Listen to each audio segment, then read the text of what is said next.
Good evening and welcome back, everyone. I am Bahamut, your caster this evening. On the left-hand side, we're going to be having gillySharks, and on the right, we are going to be having Storm Chasers. This is a Nexus Gaming Series Division B matchup. Let's go ahead and get into this as we have Coin Flip being won by Storm Chasers. They're going to go ahead and choose map pick. That gives first pick for span over to gillySharks. So Dragonshire was banned out. Battlefield of Eternity was banned out. Infernal Shrines is our first map pick by Storm Chasers. Game number 2 is going to be Volskaya Foundry by gillyShark. Alright, we got through that. Siege, hello. Key, what's up? Lard, hello. Kage, hello. Welcome, welcome, everybody. Thank you for coming and checking out the stream, checking out these amazing Pro-Am games. Well, let's go ahead and start with this. We have a Genji being banned out on the side of gillyShark, as well as a Garrosh being banned out by the members of Storm Chasers, and taking out the Genjis and that high mobility is extremely powerful. And then Deckard Cain being taken off the table, I really like here, actually, because of the fact that I've talked about this before in many other streams, is the fact that he has really strong rotational presence in rotation heavy maps. Like, for example, Infernal Shrines, you often get the mid to bottom lane rotations. Deckard Cain sets up the lanes really well with those potions, and they can be picked up as needed, so you don't have to sit there and burn chain heals or anything like that. Or, you know, he's very strong right now, especially the Lornado, the Stay a While and Listen.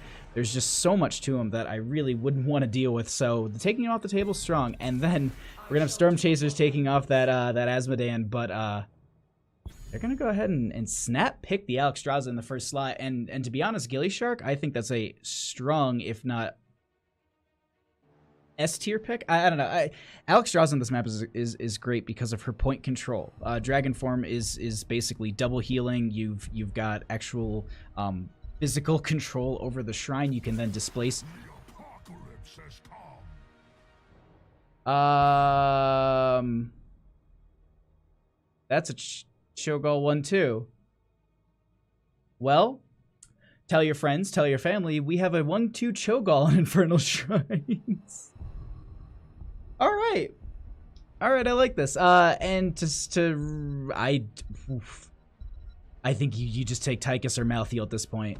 You have to pick up. No, I was thinking that they pick it up super early so it wouldn't be banned out. Now, granted, only one of them will be banned out if they do choose to do that. But let's actually talk about the picks they went for. Kael'thas is extremely great here because of the wave pivot he offers into the the Anub'arak for the Cocoon. I really like that, actually. But the Kael'thas has really good shrine clear. Yrel is just a dominant force in that solo lane, so being able to pick up a lot of these really strong picks for gillyShark, I like the start of their draft right now. This Cho'Gall is just perplexing to me. If anything, do they ban the... Like, Ariel is really strong, but she's kind of fallen to the wayside. You don't have to have her, but they're going to take it off the table regardless. They're just like... It's one of those things, like, so often, all right, so if Ariel gets banned out, what you can often do is then just pick up Rhaegar. Rhaegar with the Ancestor Healing is the closest thing you're going to get to a Lifebinder. Actually, I mean, it's funny to compare them that way. Rhaegar was released before Alexstrasza, but the whole thing that I have with the Rhaegar is the oh, I'm not going to be picking up anytime early. I mean, I don't need to. They have a healer on the side of gillyShark. It's going to be Blaze for the solo lane into the Yrel, and then Raynor. That Jimmy right click has been very strong since release. Okay, so they don't go for any percentage-based damage here. That's interesting to me. No Malthael, no Tychus. Huh. They pick up that Maiev. Decker Band, yeah. Dolsh, I agree. Hey, what's up, Ara? Thank you for coming by. C9 Agent, yeah. Oh man, I'm glad to see a lot of these teams coming out here cheering. They're gonna need to support though on the side of Storm Chasers. I think it's Storm Chasers doing nothing of what I understand. And first pick Cho'Gall. Why are you like this? Yeah, the Anub'arak ban. The Anub'arak. That's actually a good point, Key. They didn't pick up the Anub'arak early there. This is gonna be interesting. They can't copy us. I don't know what to make of this. This is quite the start to a game, to a little series that we have on our hands. Actually, this is a best of 2. Oh boy. I didn't think, like, I definitely didn't think I'd be casting a Cho'Gall game today. But actually, like, looking at the two teams and breaking them down, I worry about the Cho'Gall early game, as I think anyone does Cho'Gall early game. It's just, you need that ramp up. And actually, the one thing I'm curious about is what's going to happen at 16. We often saw the Unstoppable on the Surging Fist, and I don't know if that was removed, if I'm not mistaken.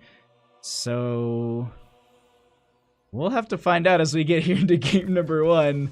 gillyShark on the left-hand side with that mount synergy. Conan going to be on the Yrel, Jinxie Cat going to be on the Joanna, Kaimo Tripson going to be on that Alex Straza, Stark going to be on the Maiev, and Kagekiri going to be on the Kael'thas. And even the spray synergy, gillyShark got it together. On the right-hand side, we are going to be having Storm Chasers with Matt.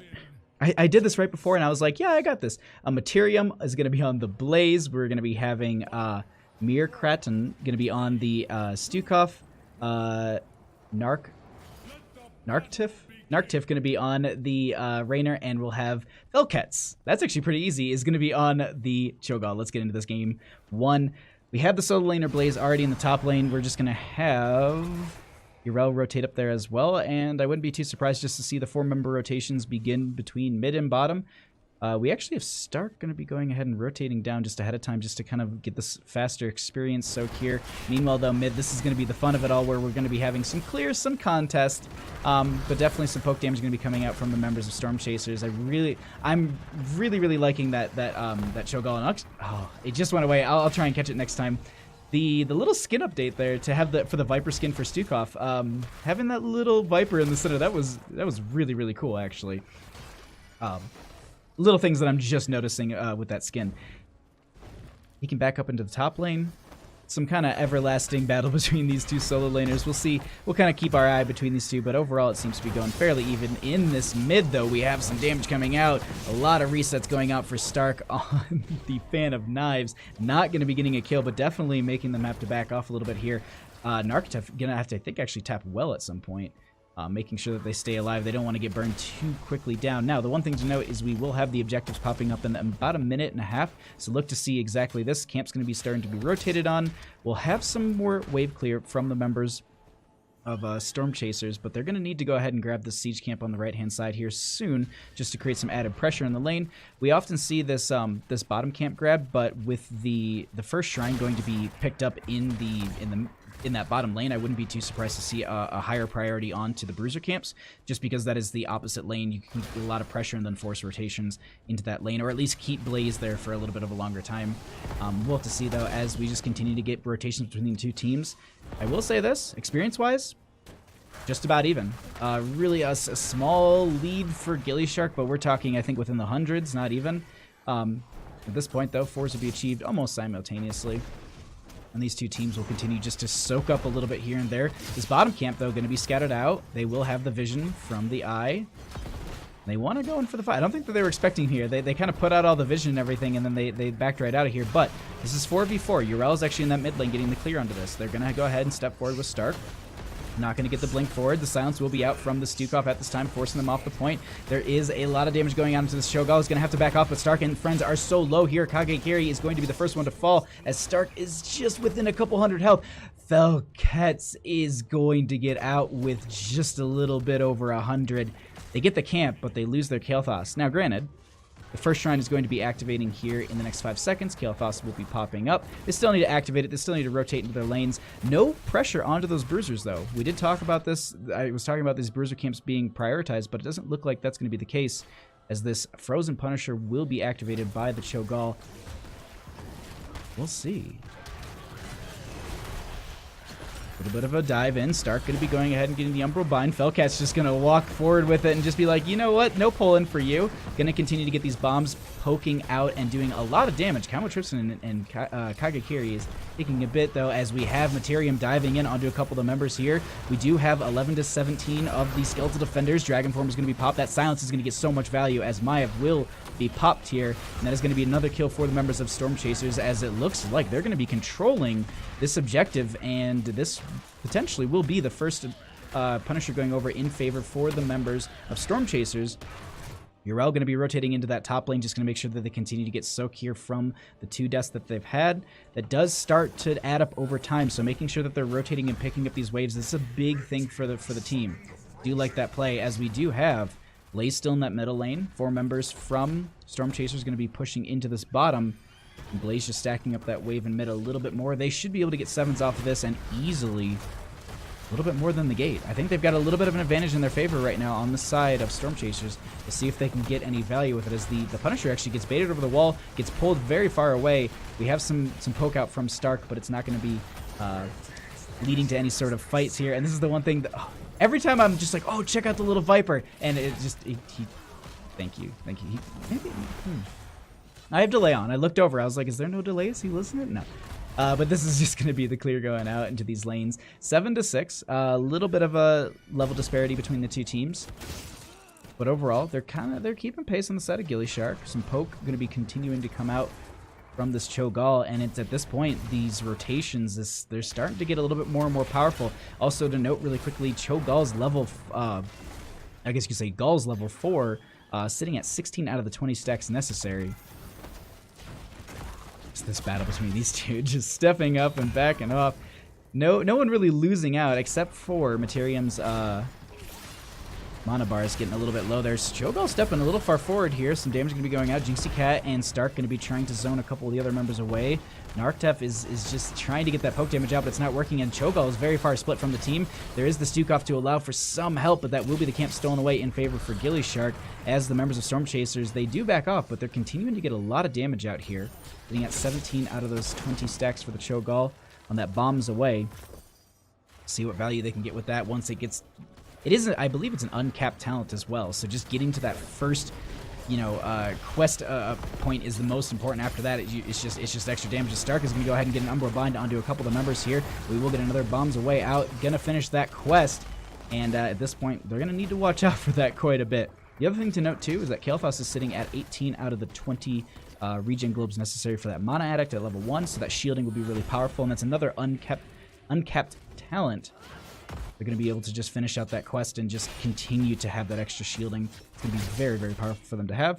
And then Stark working through those Umbral Binds. We also have Kaimo Tripson working on the Abundance at level 1. Actually, off the top of my head, I do not know. Circle of Life. It's going to be 21 out of the 25 stacks necessary. And then just Cho'Gall continuing to stack. We're going to have 7 talent for Blaze. He's just going to be stuck a little bit more with that barbecue.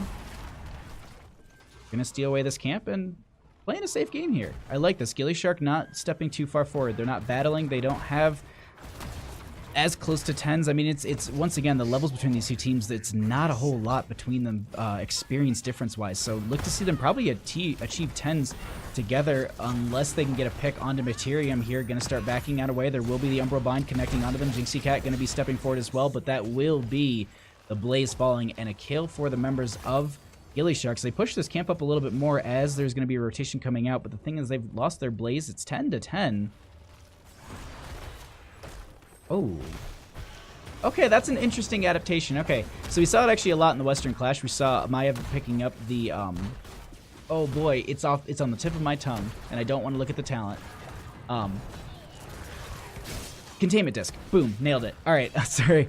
Little things for myself. But either way, so we saw a lot in the Western Clash, a lot of containment disc play. And I like this as like an adaptation. They banned out the noob rack, but they can still go ahead and just get the containment disc out onto the Cho'Gall, then continue to step up onto the enemy team. And that's exactly what they do. So many of the members are getting split away, but they're not really falling as quickly as they want on the side of gillyShark. The Dragon Form was popped by Kaimo Tripson. Materium going to be trying to work their way into the back line here. Actually going to need to back off themselves a bit, getting a little low, but we will have Mur Crattenton going to be going ahead and getting the pustules out, getting the healing onto the friendly team. That's Stukov doing work, and that will be the sounds going out as well. The Life Binder is actually going to be connecting onto Jinxie Cat here, pushing that Joanna back to full, and they will step forward once again. There is the Rainer looking a little bit low here, and they're trying to get that kill. That is a lot of damage coming out from Kagekiri, but it won't be enough as they will have the healing from Stukov just in time.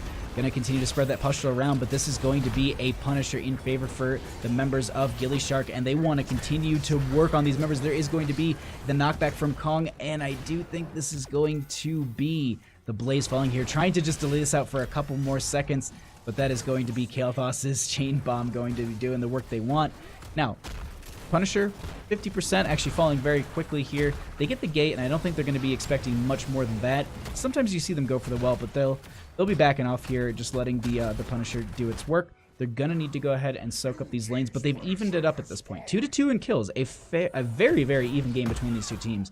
I got to say that the plays coming out are absolutely phenomenal between the two. The one thing I want to note, we have a little... I'm always curious about this, and it's the Twilight Hammer instead of the... oh no, we're going to be going ahead and getting Camo Tristan caught out, and that is going to be the blow-up they did not want. Oof.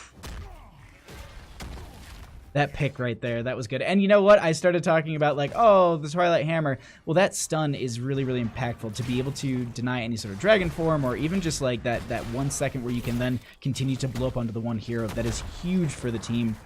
And they were able to capitalize on that. Death timer's a little still low at this point. Going to be having the Alexstrasza popping back up at this time. Going to continue to have this 1v1 battle between Koning and Materium, but they start to step forward here onto the Alexstrasza. Gonna get knocked back. A lot of damage coming out. Do we see the Ardent Defender? It's not going to be happening. Okay, that's why I was like, did I not think it? Okay.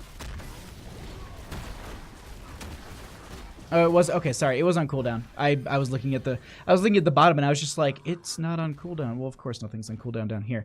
But that's going to be continuing to be Stark just playing the PvE game and just getting value in this top lane. So they're kind of evening it out, and they're actually going to be doing even more. Mid lane's going to be opened up, so they're sacrificing their bottom fort, and they're going to be end up getting. It doesn't look like they're going to be getting mid as the team is going to be rotating in on them. They don't have their Maiev just yet. Koning is just coming back from death. They're starting to chase up onto a couple of these people. Kage is going to get the initial slow. That will be the containment disc coming out. The silence is going to be there. There is the shield popped at the last second. Going to go ahead and get a couple of these members out, and it looks like the members of gillyShark are going to get out just fine. Kagekiri taking this long rotation. We'll see if it should be fine. But Alexstrasza going to get popped from the damage over time. Jinxie Cat falling a little bit low here. I don't think there's an Iron Skin to save them, and that won't be enough. And that will be another kill going over in favor for Storm Chasers here. They had Kael'thas Hearth back in the top area of this shrine. Smart play just to make sure that they didn't lose out on the member there. Losing 2, though, still. 2-6 in kills. They step forward onto this camp, making sure that they just take this off the table, as well as get that value from just pressuring this lane consistently. Oh, Rune Bomb stacking real high? Absolutely. Currently sitting at 34 stacks.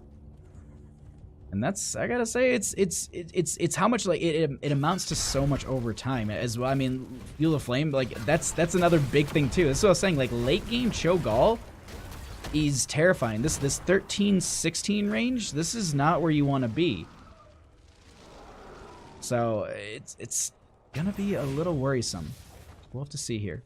How will the members of gillyShark respond to it? They've kept up even in levels. It's 13. It's basically 14-14 for either team.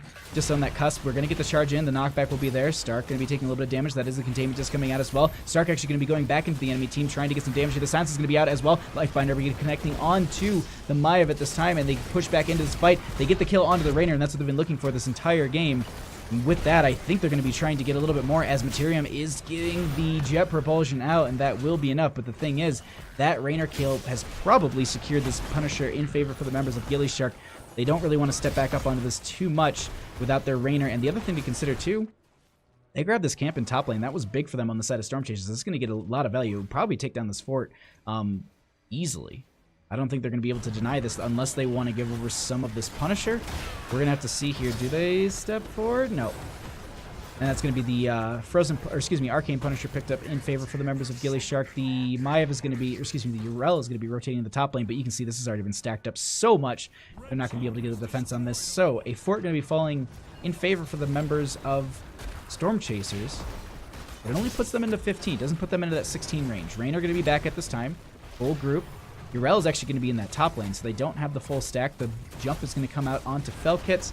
No real big damage is going to be happening, as a lot of damage coming out, and they're going to continue to have that runic feedback at level 13. Just that cooldown reduction you're seeing, just getting so much value. They're able to continually drop those bombs out every few seconds as long as they're hitting a hero, but that is going to be this Arcane Punisher confirming the fort in bottom lane, and at this point, even structures, difference in kills. But we're looking at an experience advantage in favor for the members of gillyShark here. The containment disc went out and they tried to get on that point. It's not going to be working out. They go ahead and pop some ultimates here. I'm just looking at everything like right now and I'm just like, that was okay. Gamma Trip's going to get poked at. Jinxie Cat going to be poked at as well. They're not going to go for any sort of big kills just yet. And they back right out of here. Yeah, they back right out of here just fine. Top lane stacked up a bit. Going to go ahead and have Burel clearing mid, and I don't know, like, I continually look at the map and I look at how these fights are going and the levels and everything. I'm just like, who's kind of ahead? Because these Cho'Gall plays their macro plays been really, really strong here. As Felkits is going to get pulled in, but they're just going to walk right into this. Actually going to go ahead, get the containment disc put onto them. Some members stepping forward here, going to get some resets onto the Maiev, fan of knives. The bunker comes out as well. They're going to get the pull in with the condemn from Jinxie Cat. That is going to be bomb going to be going out, getting that cooldown reduction. They can basically put these out like a Gatling gun. Gonna step forward trying to get another cooldown reduction. That's going to be happening as well.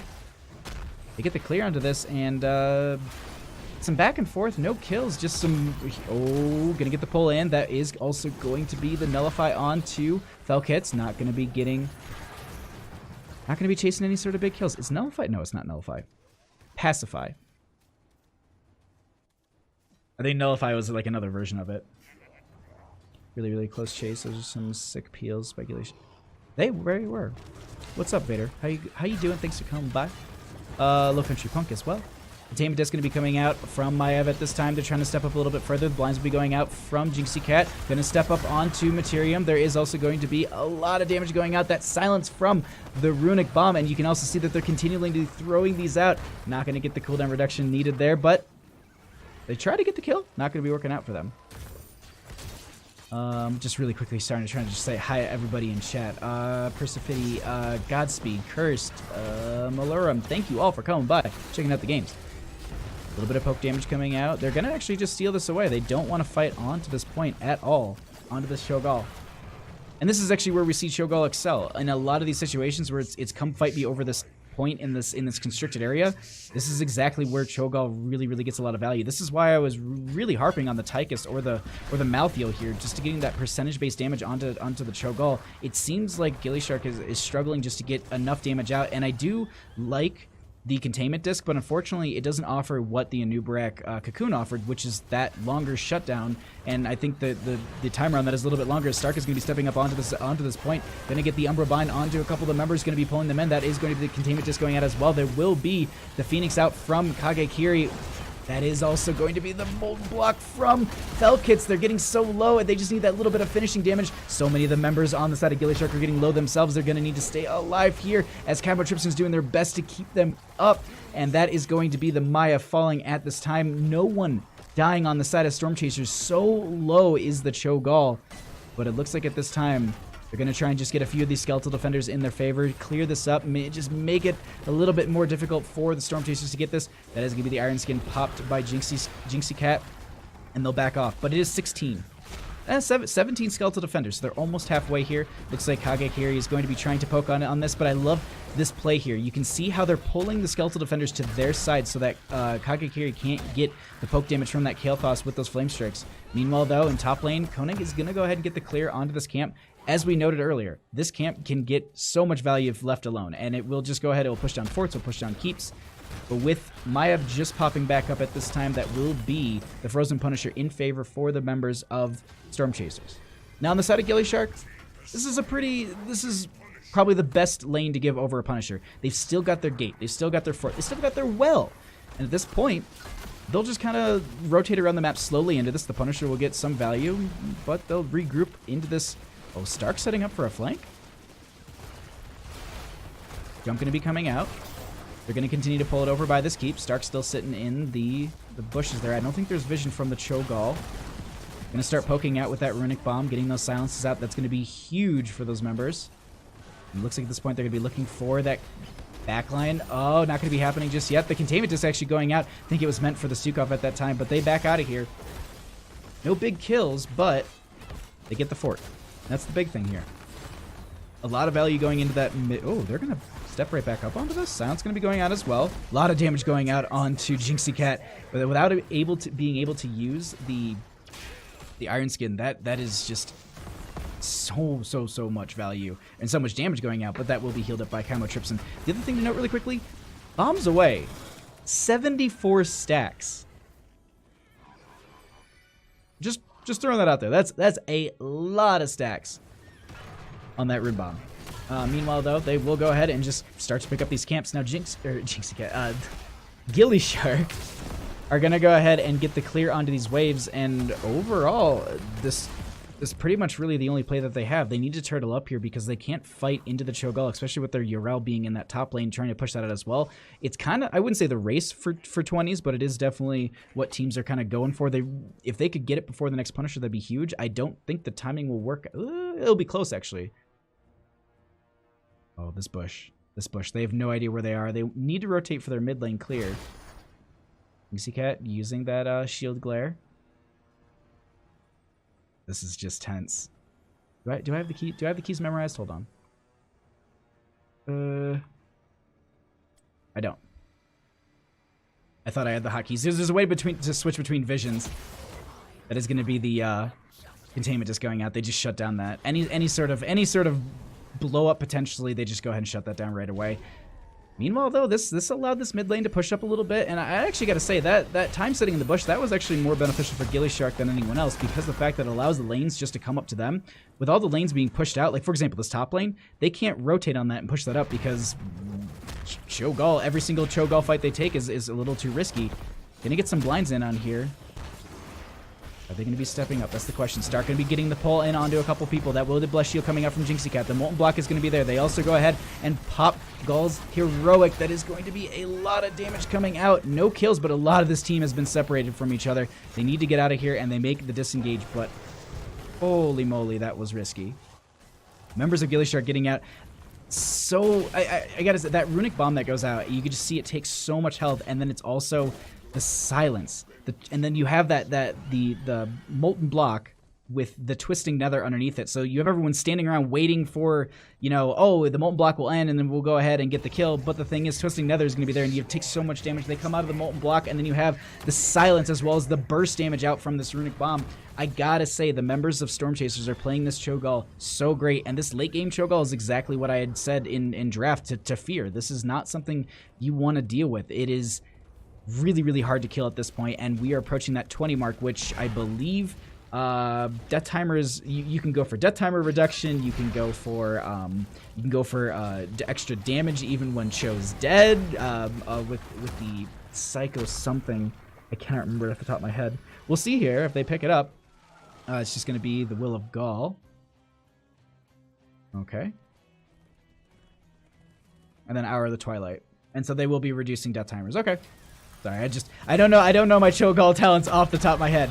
Oh, thank you so much, Dolce. So that is going to be 370 bonus damage off of every single one of those, and that was when it was at 74 stacks. We're currently sitting at 79, and you just saw Chymotrypsin take one of the Runic Blasts, and that was a lot of damage done. We are having a lot of damage going on to Narkov at this time, as we do have the Cho'Gall put in that containment disc, but it doesn't look like it's going to be doing too much, as we do have the Twisting Nether coming out as well. No big kills yet. That Pacify going to be doing a lot of work for the members of gillyShark here.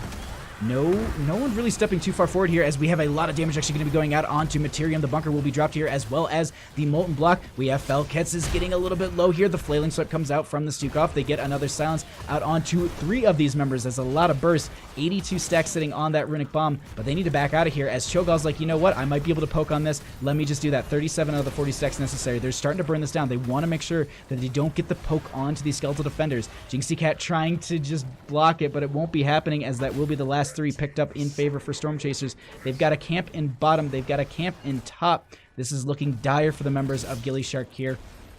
I wouldn't say this is the final stand that they need to do, but this is definitely, it has the potential to be. I was just like, is there going to be a step up? No, okay.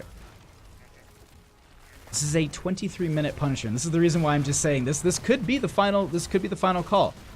Depends if they can get a couple picks here on the side of Storm Chasers, this will be their game. We'll just have to see how gillyShark plays this. They start to bait the Punisher away from the enemy team, more towards this mid lane keep. It's not going to be staying at this time as it works its way back down to bottom. That means it's going to be approaching the core at this point. They didn't get it leashed to that mid lane keep. Does do some damage for them, but at this point, this is a lot of... Ooh, they get the bait over from the core. It's going to be working its way up. That is going to be the pull in. Unstoppable is going to be used. There's so much damage going out. Jinxie Cat is going to be utilizing the Indestructible here, getting out just fine. This Punisher is starting to take down the core health here. There is going to be the Lifebinder coming out as well. Jump going to be coming out. The Flailing Swipe actually pushing them closer together, or at least trying to get them off this core for any sort of defense. Materium falling so low here. I don't think this is going to be able to make a defense, and that is going to be game number 1 going over to Storm Chasers. GG. Well played.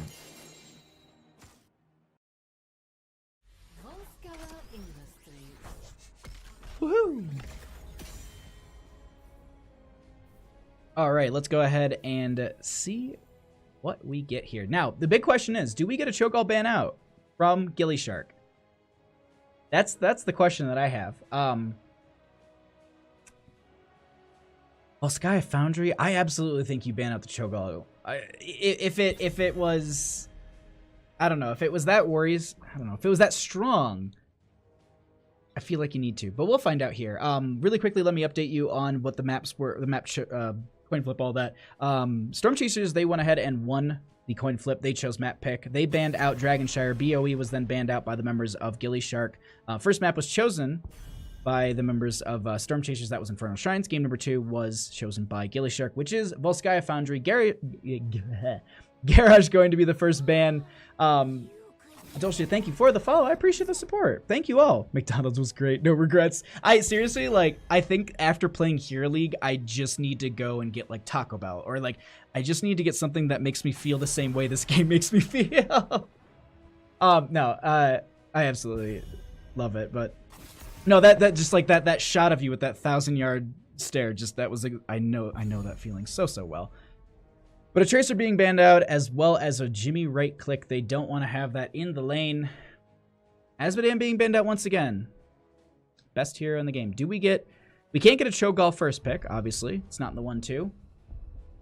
They're not worried about it enough on the side of gillyShark to take it off the table, so we'll see here. Alexstrasza, though, going to be grabbed on the side of Storm Chasers, and I noted it in the last game, and I'll note it in this one.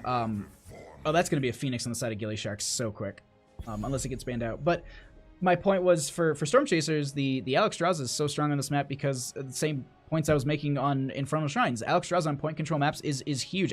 To be honest, I wouldn't be too surprised to just see a Chokeall here. Lifebinder Chokeall on Volskaya Foundry. It's strong. We saw how strong they were last game. Oh, it makes sense. It absolutely makes sense at this point for the members of Storm Chasers to pick this up again. Hey, C9 Agent. Now you're gonna see that you're just gonna sit there and time it out from like when you said hello to when I respond. Fan wise, all right. The Blaze was strong. Maybe just take out the Blaze. They're gonna need that solo laner. The bunker's really great. They take out the Genji. I also like how the two people who were playing Chokeall already said good luck, have fun in the chat. Oh, it's too good. It's too good. All right, so Decker Kane and Diablo being picked up on the side of gillyShark, and we didn't talk much about this at all. Diablo is really great engage on these points. Oh, Kage, thank you so much for just playing. Decker Kane, though, strong setup as well as being able to get those potions out. That has a lot of value for the friendly team, as well as just a lockdown. Kaibo trips, and I see what you did there. Banning out the Anubrak, just shutting it down. Oh boy! If you can't beat him, join him. We're gonna get a Samuro. Coin flip / pick rules. No, I did it. I just don't say it in the order that it's in, because the order it's in doesn't make any sense. I do it in the order that it's in. I just read it back to chat the proper way so that they understand. Gonna have a variant though picked up for that solo lane. It will be Colossal Smash. Taunt's still strong, and then Tychus. It's about damn time. Tracer ban feels weird. They must know something I don't. Unless Tracer on the Decker Kane is something they're worried about, which I wouldn't be too surprised about. Tracer on the Decker Kane with the sustained damage, I think it'd be too much of a nuisance for the old man to deal with. Granted, they do have baseline armor. Cho'Gall again? Oh, absolutely. The Cho'Gall was again. This last pick, though. Oh, that's interesting. That's interesting they're picking up the Blaze. With the Tychus, as well as the fact that they already have the Summero. Siege with all the stinky cheese in my chat. I don't know. The point control from the members of gillyShark is extremely strong. That I really like. Junkrat, Diablo, Decker Kane, Lockdown. You Blaze with the initiation. Summero is just a nuisance to deal with. But it's this Cho'Gall again. And the other thing to note is they picked up the Summero, who's going to be splitting into 3 forms, and Cho'Gall is going to be stacking at level 4 with that Runic Blast. So if they get multiple blasts off onto Summero, that's just going to be more and more value for the Gall. I don't know. We're going to have to figure this out, team, together. Thank you all for coming by, checking out the game. Let's get into this. I'm so excited. And just to note really quickly, after this Division B matchup, we're going to have a Storm Division matchup, like right after it. So, games after games after games. Let's get going into this. Game number 2 between the members of gillyShark and Storm Chasers. Can gillyShark even it up? Let's find out. On the left-hand side, we have Chest Looter on the Junkrat Stark, going to be on that famous Summero. We'll have Combo Chipson going to be on the Old Man Decker. Jinxie Cat going to be on Diablo. And Fung going to be on Honig, going to be on the Blaze. And on the right-hand side, we are going to be having Storm Chasers up 1 game, seeing if they can take it all tonight. We're going to have Materium going to be on the Varian. We'll have Mukatron. Oh my god, stop moving, please. Mukatron. Mukatron? Yeah. On the Alexstrasza, we'll have Narkteth on the Tychus, and then we'll have Felkets going to be on the Cho'Gall once again. Let's see what they do here as we get into this. Solo lane, actually, Varian going to be going into that top already. Curious to see. I'm assuming it's the Blaze into top, and then you'll have the Summero into the bottom lane. And they'll just play kind of like 2 solos, leaving the Junkrat, Diablo, and Deckard. Typically, we have rotations between mid and top, and that was one of the reasons why I got kind of excited about the Decker Kane early. The other thing to note is I was a little surprised that they didn't pick up the Phoenix in draft. This is something that I said right away, and then it never happened, and I didn't touch on it because of just, well, it's another Cho'Gall game, and that was fun to figure out. It's all in Stark Sam. Yeah, no Phoenix. It was interesting because the reason I was thinking Phoenix is you have what we saw in Midseason Brawl so many times. Lightning Breath, Purification Salvo. No big damage, yeah. I don't know. I'm wondering how they're gonna deal with the Cho'Gall again. There's no percentage-based damage. They're actually doing the rotations between bottom and mid, and then you have gillyShark doing the rotations between top and mid. And there's arguments for both. You can technically speed from bottom to mid quicker with the conveyor belt, but granted, that's a shredder rotation between mid and top. You kind of just have. Oh, this is a Stark play if I've ever seen one in my entire life. Gonna go ahead and steal away the enemy bruiser camp, or excuse me, siege camp, very, very early here. As speaking of the enemy grabbing camps, that will be Storm Chasers grabbing their fortification camp.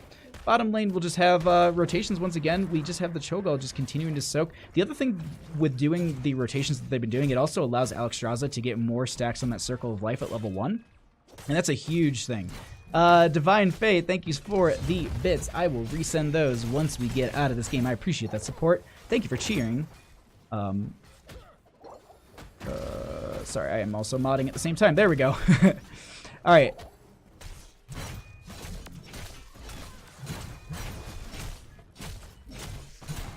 No, I actually mean the Trademark Gaming versus For the Kill. That's going to be at 7:45 Pacific Standard Time. Either way, back into this game, we are currently going to be having those level 4s picked up for these teams, and that's going to be in that Cho'Gall will be having that stacking talent once again. We'll see what kind of value they get. I want to say in the last game, they ended like over 85 stacks easy. I didn't take a peek towards the end, but I know after one of those shrines that they were sitting above 80. And that was one thing I can confirm for sure. Mid lane, still soaking up, continuing just to get this pressure. I love this play from the members of Storm Chasers. They're going to get a lot of value from just continually pressuring the lanes like they have. though. The only thing is they are missing a little bit of experience. You can see that a gap is starting to form between the two teams. We also have items being picked up. That is going to be the root going out from Decker. That's not going to be enough for the kill, but they continue just to whittle them down a little bit, and that's a big play. So you get the little Cho'Gall spray coming out. Gonna be grabbing this. Initial charge is going to be going over in favor for the members of gillyShark. Charge in from Koenig. No connection from that jet propulsion. Just going to be zoning this away as we do have Samuro stepping onto the point. Decker Kane going to be setting up with those potions onto the map. I like that at the start here. And they'll go ahead and they'll give this over for a little bit while they need to get the clear into this top lane. So with that being scattered out, Blaze will say, you know what? I'll soak bottom. I have the quicker rotation with this conveyor belt here. I can push into bottom a little bit more, open it up potentially. The other thing too is they're really close to 7s on the side of gillyShark. We're going to find out here as we do have this brawl. Feels like it's about to break out. They need to make a move soon. Materium going to be stepping out. That will be the Varian. Working their way through here, and just really quickly, okay, so it will be taunt Varian. It's not showing up on the top bar. I just want to make sure that I did point that out for the friendly team, that it is going to be that taunt. As Countertrusion will be taunted here, they're going to be starting to battle this out. Jinxie Cat a little bit low, gonna have to get that charge in and back off, but that is going to be Stark getting so much value in on Alex Strauss in that backline. You can see Mur is going to have to back off and also tap well, even in the dragon form. Healing Circle will be coming out. That will be the overtime on to this point as they get the lockdown onto one of the members here. Cho'Gall going to get dove on. That is going to be the jet propulsion as well. Going to need to get that that little shove out. Stark going to be doing some work here. Going to be just swapping out of those clones. And that is going to be the first Triglav Protector going over in favor for the members of gillyShark. As it looks like Diablo will jump in as well as Chest Looter, and that will be what we probably the standard. We often see this mid lane, the gate being taken down, and then they usually just rotate right into the top. Go for that well to prep themselves for the second Triglav Protector if they can get that. The other thing too is it allows more sustain for the friendly team in that lane during that objective. Being able to not allow the team to go back and tap their well and not have any sort of extra, well, as I said, sustain. It's a big factor. Slow and Root going to be going out onto Materium here, and I do think this is going to be a dead Varian. The Protect is not going to be enough. That is going to be, actually, excuse me, no Protect out. We do see the Cho'Gall currently sitting at 11 stacks. I want to note that really quickly. Samuro actually going in. I don't know Samuro talents off the top of my head, so Wave Illusion sitting at 21 out of the 40 stacks. We'll just leave that up there for a hot second so you all can know too, because I don't know my Samuro talents off the top of my head. But that's sitting at 21 out of the 40 stacks necessary at this point in the game. I think is extremely powerful. And the other thing I want to note is while all that was happening, Blaze got a lot of free value in this bottom lane. No one really pushing into them too hard. Gonna go ahead and get the gate taken down a little bit here, as it looks like we will have Stark stealing away the fortification camp. That will be the siege camp grabbed in favor for Storm Chasers, but this will be double item camp for the members of gillyShark. And I won't say that the siege camp is weaker, but the value you get from the item camps is and are way too valuable to be kind of giving over. This is going to be the rotation coming out. Chest Leader should have the vision on this provided from the trap. They probably saw them rotating in on here. Stark going to be popping up as well, just trying to get some poke damage onto them. They actually go ahead and steal away the camp. They're so worried about the fight, and they actually have the Riptire out at this time too, just zoning them away. They steal that away, and that was a great play for the members of gillyShark as they go ahead and just get a bunch of damage onto Tychus with the Riptire. And Chest Leader will go ahead and get the clear into this lane. Meanwhile, though, bottom lane, Varian clearing out what Blaze had started. Mid lane, we just have the pressure mounting, and it is 10-9. And at this point, I, at the start of the game, said, how are they going to respond to the Cho'Gall in this game? You know, they don't have that damage output we often see. They're just out macroing them. They're just going to rotate around the map. They're going to steal away their camps. They're going to continue to pressure them, and they're just going to play the macro game. And it seems to be working out very well for them as the Narktef is getting a little bit low here. Stark going to get the swap out just fine. But just whittling them down like this is huge. And just, I mean, we can pull up some of the damage numbers at this point. Just Junkrat doing, just look at Gall. Ooh, actually a little bit of an engage from Jinxie Cat. No body block to keep them out there. The Lornado comes out as well just to try and push them into the friendly team. They're going to step up a little bit. They want to actually do a little bit more than just get a kill. I think they want to take out the fort here, especially with the camp being pushed up as well. But no major kill. Mid lane, we have a dive onto the Varian. I don't think they're going to be able to lock them down. That is going to be the root coming out. Stark a little bit low here. Going to get that swap out just fine. Belkits is going to be walking forward. They're looking for any sort of response. 10 is on the cusp for them. They'll go ahead and get the clear for the lane, and that will be 10 to 12. The next Triglav Protector going to be opening up in top lane in 20 seconds here. Top has been damaged quite a bit in favor for gillyShark. We're going to have to see how they're going to respond to that. This is a lot of this is really opened up in favor for gillyShark, and Storm Chasers just kind of need to get a little bit more momentum behind them. We're actually going to have the upheaval, so we don't actually get the Twilight Hammer like last game, so they want to look for that upheaval into the Twisting Nether probably, and that's going to be exactly it right here. We have the Chest Looter is going to be pulled in. That will be the knockback from the Chest Looter, and that actually getting a lot of damage out, but it's not going to be. Lifebinder is going to be coming out as well. The Riptide is going to be out, and that is going to be a fully healed Cho'Gall. That is a lot of value from the Alexstrasza, but the thing is, while they were making that rotation, there was some work done into a couple of these members. Varian getting actually a lot of value here. Jinxie Cat falling extremely low. Gonna have enough souls to potentially get out of here, and that is gonna be procced. All those souls will be falling at this time, and that is a dead Diablo, and unfortunately, with a dead Diablo, they have the 13 talent tier advantage, but the thing is, the Cho'Gall is really starting to ramp up at this point. That 10 was achieved. You can see the initiation and the burst damage they can offer into some of these team fights, especially with that Twisting Nether into the upheaval. But Diablo's back. Samurai is actually going to be working down this mid fort. They're going to be pushing for just a little bit more. What? Are they just going to just take out the fort and just try and whittle down Materium? Stark going to be... Oh. Oh no, I don't think you can fight into this, can you? Gets the swap back. Sorry, I was watching this battle. I was like, there's no way he gets this. And Materium will have to kind of back off there and just make this long rotation. They don't have the well available, so they're going to be banking off of the Alexstrasza heals at this point, because I do think they're just like, well, we gotta get on this point. We gotta fight here. Half the health on the Varian. We're going to have the Stark popping around onto multiple forms here. Materium's so low, that will be the Lifebinder coming out, but that's only going to be on to the one member, and it's actually just going to be getting a little bit of value here. We have the Riptide coming out as well. This might confirm more than one kill, and it will just be the Tychus. Materium just a little bit too low there. They're actually going to get poked with the protection status just in time. Meanwhile, Stark is going to be sitting on that point. Gonna be just fine, and they actually get the charge in for themselves. They leave one clone behind, and I wouldn't be too surprised. I think you can swap to this from base. There's some crazy swap stuff you can do. Yep, there you go. Swap from core, and they're already back. Just I was playing with Stark once, and he was just like, "Yeah, I didn't get my swap back," and I was like, "What?" And he's like, "Yeah, you can do it from core." I'm like, "Wait, what?" They'll go ahead and just leave Stark's clone on the point, which will continue to charge this up. They'll go ahead and actually dive on to Felkiss here, and that is going to be a Cho'Gall that needs to find a way out. No Lifebinder available. There will be another knockback from Loot Chest, and that is going to be Chest Looter, and that is going to be the Cho'Gall falling at this time, and this is really risky for the members of Storm Chasers, as they will actually lose the charge. The Samurai clone will be timing out there. Master Assassin is so hard to get value. I gotta say, gillyShark is getting a lot of value this game. That will be, though, second Triglav Protector going over in their favor, 15 to 12. This Cho'Gall in game 2 seems to be figured out by the members of gillyShark. Question is, will they get to that Cho'Gall, necessary level of that 13 to 16 range and start to explode from there, or will the members of gillyShark be able to push into them and end this before Cho'Gall really starts to ramp up and gets a lot of damage? The one thing I want to note is, compared to last game, only sitting at 25 stacks on the Bombs Away talent there. Or the Runic Blast? I think it might be just combining the two, but either way, stepping up onto this keep, and I wouldn't be too surprised actually to see just this keep fall.